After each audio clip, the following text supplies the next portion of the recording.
Hello and welcome to The Entrepreneurial Musician, a newsletter, coaching service, podcast, and blog preparing today's musicians for tomorrow's realities. This is TEM292, titled, Want Better Results? Focus on This Instead of Goal Setting. Thank you to Parker Mouthpieces for providing the hosting for TEM. Parker Mouthpieces offers fine, customizable component mouthpieces for horn, trombone, euphonium, and tuba, including the Andrew Hitz Artist Model Tuba Mouthpiece. You can find out more at parkermouthpieces.com or follow them on Facebook, Instagram, and Twitter. Did you know that there is a newsletter from TEM Coaching that is geared specifically towards any musician balancing the many different aspects of a portfolio career? It is called the Portfolio Career Playbook. And here is what you missed last week if you have not joined the many entrepreneurial musicians who have already subscribed. Let's see. Elizabeth Gilbert shared a video from her on your elusive creative genius. So much of the creative process is a battle with ourselves, and this video really gets to the heart of that, and she's transparent and generous and brutally honest. It's awesome. There was a tweet that I read, 45-word call to action. I read this last summer, and I have been thinking about it ever since, and it's called Your Notes Need You. And this will light a fire under you, I promise, since I am now thinking about it like 7 months later. 8 YouTube mistakes to avoid in 2023. The whole list is good, but numbers 1 and 2 were especially important.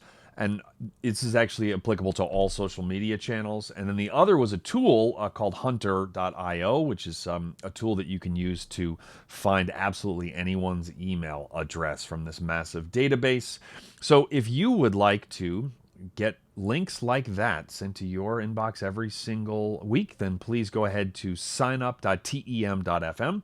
You can, of course, unsubscribe anytime that you would like, and I would never share your email address with anyone because I am not a monster. I'm a monster about certain things, but not about others. And that is not on the list. Before I get any further, my hands are freezing. I'm wearing a wool sweater in my office, and it is allegedly spring. This is not okay. I need it to be warmer. Thank you in advance for whoever handles that. All right.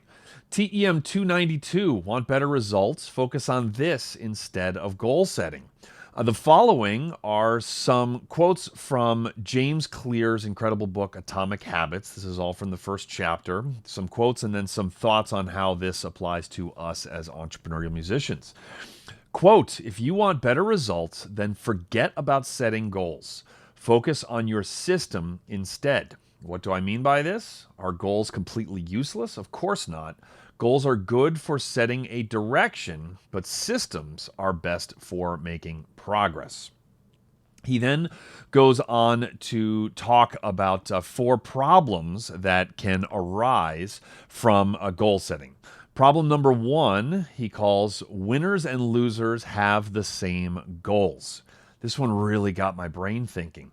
Quote, goal setting suffers from a serious case of survivorship bias. As soon as I read that, I was like, of course it does.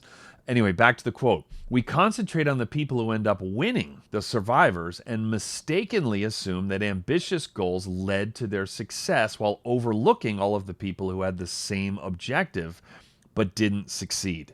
So I'm still one of these, like, if you're going to dream big, and if you're stuck, like, go bigger. And that's for a number of reasons. One of them is that you need to be remarkable and to stand out. Again, I say this like every single week, but it's worth saying every single week, even if it's just to remind me. But the way to stand out is to not go smaller, right? That's a good way to blend in. And so going bigger is a good way to stand out.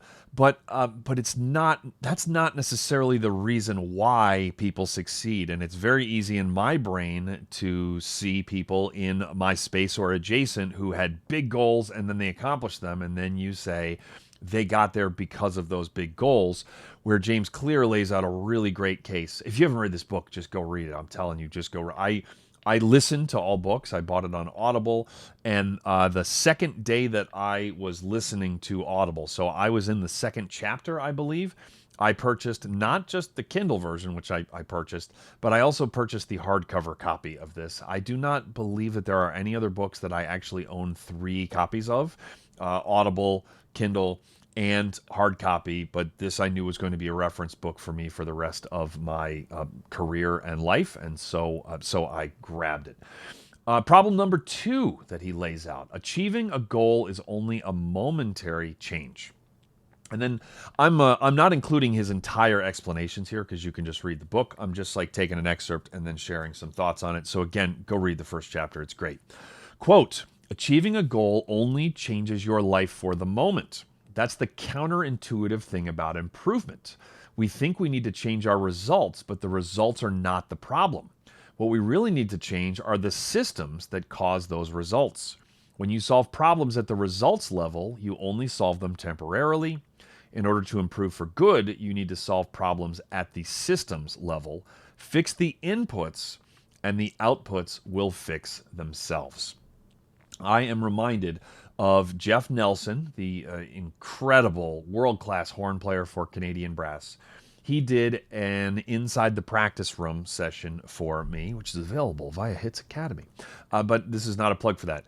He said something that was incredibly profound. Did you like that? I gave a plug and then I said, this is not a plug.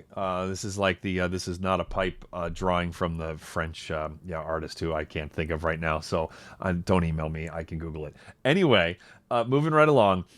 He said that he tries to ignore results in the practice room. And what he meant was that he just relies on his systems, and then he has faith that when he executes his system over time, that the results on the horn will be there. That was really powerful to me. And that is exactly what James Clear is saying here, which if you can either have a clear goal and then execute that goal successfully, or, this is a false dichotomy, but I think it's useful, or you can learn how to come up with, implement, and execute a system that accomplishes the same thing, then obviously the system is going to outlive the goal and the results, and it's not even close. And so that's what I believe that he is arguing here. That absolutely has worked for me since I heard Jeff Nelson lay that out about the practice room. It has also worked out in aspects of my career in terms of like the business side of things. Problem number 3, goals restrict your happiness. Quote, when you fall in love with the process rather than the product, you don't have to wait to give yourself permission to be happy. You can be satisfied anytime your system is running. And a system can be successful in many different forms, not just the one you first envision. This also, I think this is really important, this also enables you to change course and not feel like a failure, right? And these are my thoughts now. That's not a quote from James. But so many things that I have started, even things that have had legs. If you've been with me for 292 episodes, then you have seen that this thing has taken some turns in terms of like how long the episodes are, how frequent they are. It started every other week. It then went to weekly. It then was interview heavy. Then it became less interview heavy. And I don't think that that's permanent. I mean, like, the path is the path, and I don't think that I would be doing either this or the Brass Junkies, which I recently passed 500 episodes combined, which is hard to wrap my head around, but I'm very proud of that fact. I wouldn't be doing either of them, let alone both of them still, if I had just made a decision way back 502 episodes ago, and that's what these were going to be no matter what, because I would just be bored at this point. And so I have a system in place, and then I get to tweak the system, and then I get to execute on the system. Now, sometimes I don't execute on the system, and then that's when there's friction between my stated goals and my actions. That's the number one thing with TEM coaching clients that I find at the root of like real, genuine, like, guttural frustration with a career is when stated goals and actions are not aligned. As in, if I were to, to just observe your actions, look at your calendar, what you've done over the last 6 months, and then guess what your your stated goals might be, then when there's like a mismatch there, that's when I have conflict, inner conflict. I don't mean conflict with coaching clients. That's when coaching clients have conflict, inner conflict. And so, this allows you, this framing of like enjoying the system running, being satisfied that the system is running rather than waiting until you quote unquote succeed, I think is really good, because if your business doesn't have a hard part, you don't have a business. And so a lot of times you're going to fail, and then you're going to fail, and then you're going to fail, and then you might succeed more wildly than you could have imagined to begin with.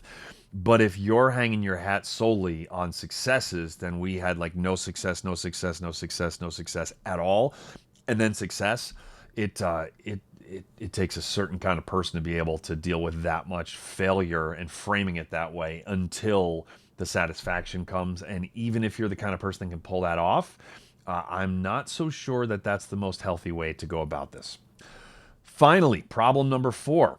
Goals are at odds with long-term progress. Quote, the purpose of setting goals is to win the game. The purpose of building systems is to continue playing the game. True long-term thinking is goalless thinking. It's not about any single accomplishment. It is about the cycle of endless refinement and continuous improvement. Ultimately, it is your commitment to the process that will determine your progress. I think that is that's very well said. When I first read that one, I was like, just like the title, and then I read the explanation, was like, yep, makes perfect sense. And it's interesting that I can apply this one to my tuba playing a lot easier, I think, because there is no like finish line with the tuba, right? I won a professional audition on the tuba, which was amazing, and so that felt like kind of like a finish line, because my entire life from the age of like 11 when I decided I was going to become a professional tuba player until 24 when I won that professional audition. 13 straight years of my life were singularly geared towards winning that audition. And then it happened. Guess what? That was like the starting line for my professional career. That was not an arrival really of any kind whatsoever. And so it's interesting that on the tuba, I understand that the process is never complete because there is no there. You can't ever get there, because as soon as you get closer to it, then there's another there that's further away, and then you keep going. But there are aspects of my career, the business side of my career, where I can not necessarily bring that mindset. And I think that can be because of too much goal setting. And I am going to I'm not going to abandon goals by any means, or deadlines, which are very important for me, or else I will put absolutely everything off permanently, unless the really easy stuff. I'll do that, and then I'll trick myself into thinking I'm being productive. That's just me. Maybe, hopefully, probably you are smarter than I am. But there's probably a couple of people like nodding along as they're driving and listening to this. I hope you're not watching this on YouTube while you're driving. That would be bad. But anyway, I'm going to really try to double down on systems and see how that goes, both productivity-wise, but also just like mindset-wise. And then he closes with a fall in love with systems. This really echoes Jeff Nelson from that Inside the Practice Room. Quote, none of this is to say that goals are useless. However, I've found that goals are good for planning your progress, and systems are good for actually making progress. Goals can provide direction and even push you forward in the short term, but eventually a well-designed system will always win. Having a system is what matters. Committing to the process is what makes the difference. I'll say that last part again. Having a system is what matters. Committing to the process is what makes the difference. Really great lessons. And that's like 3 pages of chapter 1. Right? Like if the main part of a book was what he just presented there, then I would be, no, if the rest of it was garbage, I wouldn't. But like, I'd be recommending that to this audience quickly. And that's just a few pages of the first chapter. I'm telling you, by Atomic Habits. Okay.